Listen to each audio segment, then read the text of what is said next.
This is the word of the Lord.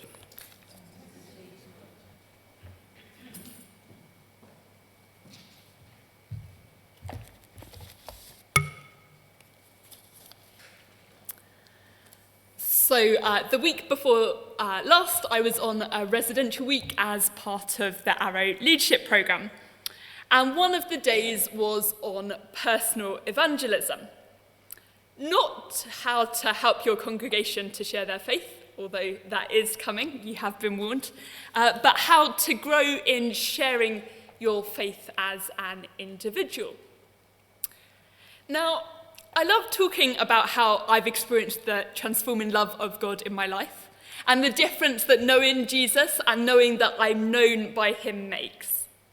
However, I still, like I suspect most of us, find it much easier to talk about the difference the lovely new coffee machine in the church kitchen is making to my life than to talk about the difference faith in Jesus makes. When I was at theological college, I was really challenged by an observation someone made, that they'd had more conversations that had led the person they were talking to consider replacing their PC with a Mac than they had conversations that led to someone exploring faith in Jesus. Somehow sharing the difference, discovering a particular product or a particular methodology, how to reach inbox 0 daily, or fold the laundry in such a way that it irons itself, I'm not sure if that one actually exists, makes to your life. It's much easier to talk about these things than the difference Jesus makes. So one of the things we were practicing on Arrow was sharing our story, sharing the story of the difference God has made in our lives. Not so that we do that in every single conversation that we have, but also so that we don't not ever do that. You can work out the don'ts and the nots. And what we noticed as we heard each other's stories was that there were some common phrases. There was a time in my life when, but then, and I discovered that. And it struck me that this is what we have in the encounters with Jesus here in Matthew 9, verses 18 to 26. If you've not got it open or up in front of you, I would encourage you to do so. I think it's 974 if you're in the church Bibles. So let's look together at the three stories of encountering Jesus that Matthew records. Firstly, we have the synagogue leader who kneels at Jesus' feet, asking Jesus to come to his house and bring his daughter, who has died, back to life. That's verse 18. Jesus and the disciples go with the synagogue leader to his house, verse 19. He takes the girl by the hand and she gets up, verse 25. So the synagogue leader's testimony might have been, there was a time in my life when my daughter died and we were all mourning. But then I heard about this man called Jesus who had amazing power to perform miracles. And I went to him believing he could do a miracle for my daughter. And I discovered that he did indeed have authority over death. So that's the first story of the difference encountering Jesus made, the story for the synagogue leader. Second story, we have the woman who has been subject to bleeding for 12 years, who touches the edge of Jesus' cloak and is healed, verses 20 to 22. Her testimony might have been, there were 12 years of my life when I was excluded and isolated because of my bleeding. But then I heard about this man called Jesus who had the power to heal sickness. And I moved through the crowd and I came up behind him and I touched his cloak. And I discovered that he could indeed transform my life.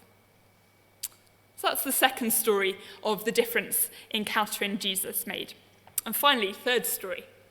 We have the noisy crowd and the people playing pipes, verse 23, who laugh at Jesus when he says the girl is not dead but asleep, verse 24. Only for the girl to get up when Jesus takes her by the hand. What might their testimony have been? Perhaps something like, we were mourning in the customary way, loud and public. The greater your mourning, the more flute players ye had. But then Jesus appeared and said the girl was not dead but asleep, and we laughed at him. And then Jesus raised her from the dead, and this news spread through all the region. We did not have faith, but now we don't know what to think. Maybe that would have been the testimony of the crowd. In these encounters, we meet Jesus, the Lord of life, who longs to be in our lives and to bring us life. If you're looking for a sentence summary of today's sermon, I'd like to suggest that's probably it. Jesus is the Lord of life. He longs to be in our lives and bring us life. So what do we learn from these encounters about the life Jesus brings and the faith that receives it? Before hand sanitizer, washing machines and ventilation systems, and without the advances in medicine we have today, the main ways to prevent contamination were through what we have come to know as social distancing and self-isolation. Bleeding and a dead body would have both been considered unclean in the sense of being potential sources of contamination. And therefore contact with either would have necessitated the following of purity rituals: bathing, washing clothes, and staying apart from society until the next day. Whilst the synagogue leader's daughter has died, the woman who has been subject to bleeding for 12 years was also, in a sense, not living. She would have had to keep a distance from society. Jesus, the Lord of life, brings both individuals life. The synagogue leader's daughter is brought back to life from death, and the woman who has been bleeding is given new life by being able to reintegrate into society. And in both instances, there is physical contact, the very thing that should make Jesus unclean. The woman touches the edge of Jesus' cloak, and Jesus takes the girl's hand. Notice that I said should have made Jesus unclean. Because rather than Jesus becoming unclean through his contact with the two individuals, they become clean through their contact with him. The girl is no longer dead but alive, and the woman is no longer bleeding but healed. They are no longer in categories considered unclean. To illustrate this, it would be a little bit like if instead of being traced as a close contact of someone with COVID and having to go into isolation as well, the reverse happened. And the infectious individual, through their contact with you, was no longer infectious. Jesus, the Lord of life, has authority over death and sickness and all that separates us from God.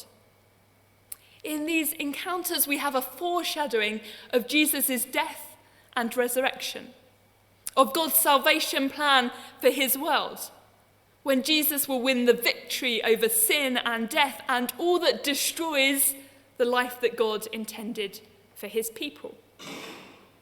In the company of Jesus is life. Look back a few verses to verse 15, where in response to the Pharisees' question on fasting, Jesus replies, "How can the guests of the bridegroom mourn while he is with them?" In the company of Jesus is life. Jesus has won the victory over all that destroys the life that God intended for his people. What's going on is more than the miracle of a girl being brought back to life from death, and more than the miracle of a woman being healed. It's the transforming power of God at work, rescuing and saving his world. The wailing crowd of mourners are not recipients of a miracle, and yet they too encounter the life Jesus came to bring. Whether they respond or not, we don't know, but they too in this story encounter the life Jesus came to bring. I wonder if we might just notice a few things about the faith of the synagogue leader and of the woman. Both have done things they shouldn't have done according to society's norms. The synagogue leader would have been expected to conduct himself in a measured way, not to rush into Matthew the tax collector's home and throw himself at Jesus' feet, begging Jesus to put his hand on his daughter's dead body. The synagogue leader, even under these circumstances, would have been expected to conduct himself in a very measured and dignified way. The synagogue leader's faith is expressed not just in his words, "Come and put your hand on her and she will live," but in the social norms that he breaks in order to say these words to Jesus. The synagogue leader's faith is not just expressed in these words, but in the social norms that he breaks in order to say these words to Jesus. He recognizes his need of Jesus and he humbles himself. He puts aside his pride and trusts in the transforming power of Jesus, where all that is needed is for him to submit and surrender to Jesus. Nothing he can do can bring his daughter back to life, but Jesus can. Similarly with the woman, she shouldn't have been in the crowd trying to get to Jesus, and she certainly shouldn't have touched Jesus. Yet such is her faith that Jesus will heal her, she ignores all the cleanliness regulations and touches the edge of his cloak. By pushing her way through the crowd to get to Jesus, she would have made all those people in the crowd unclean. Her faith in Jesus to heal was such that it outweighed any fear she had. It's also worth noticing that in both situations, the synagogue leader and the woman are the instigator of the encounter, and Jesus responds to them, following the synagogue leader to his house and turning to see the woman. Jesus, the Lord of life, responds to those who come to him in faith, who recognize their need of him and long for his healing touch on their lives. So, having looked at these encounters with Jesus, I wonder if I might invite us to think about our own stories of encountering Jesus, the Lord of life, who longs to be in our lives and bring us life. Here we have the example of faith of two individuals whose situation should be far away from Jesus and Jesus from them, to avoid ritual uncleanliness. And yet their faith enables them to come close, to not care about social norms they should care about, cleanliness regulations they should care about, because they've realized that Jesus is the one who saves and rescues from all that takes away life. And that's all that really matters. Jesus is the one that saves and rescues from all that takes away life. And that's all that really matters. I don't know about you, but I recognize in myself that I don't always live in the freedom of someone who belongs to the Lord of life. I often try to save myself, and if none of my solutions work, then I run and throw myself at the feet of Jesus. I don't always live in a place of humble submission and surrender. Sometimes my pride stops me reaching out to Jesus and inviting Jesus to minister to me. And sometimes my fear is greater than my faith.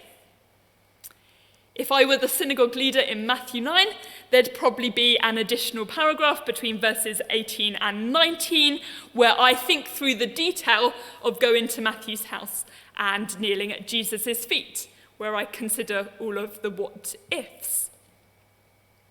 I hope I'm not alone in some of these things. So this morning, I'd like to invite us to spend a short time reflecting on what it means for Jesus to be the Lord of life, the life Jesus brings, and the faith that receives it. And there are three strands of reflection, and take whichever one or none of them is helpful to you. You may like to consider where you see yourself in the story, or to put yourself in the place of one of the characters in the story and imagine what that might be like.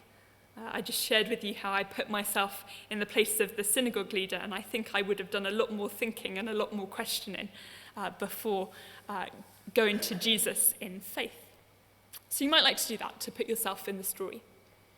I wonder also whether you might like to reflect on the obstacles that might be in the way of you reaching out to Jesus and inviting him to minister to you, to touch your life. Again, I've described some of the obstacles that I know stop me reaching out to Jesus and inviting him to minister to me. Things like pride, shame, fear. You might like to reflect on the noisy crowd and the people playing pipes, how they encountered the new life Jesus came to bring as onlookers in the story. Back to where I began. Do our stories witness to the life Jesus brings? There was a time in my life when, but then, and I discovered that. So let's spend some time in reflection now.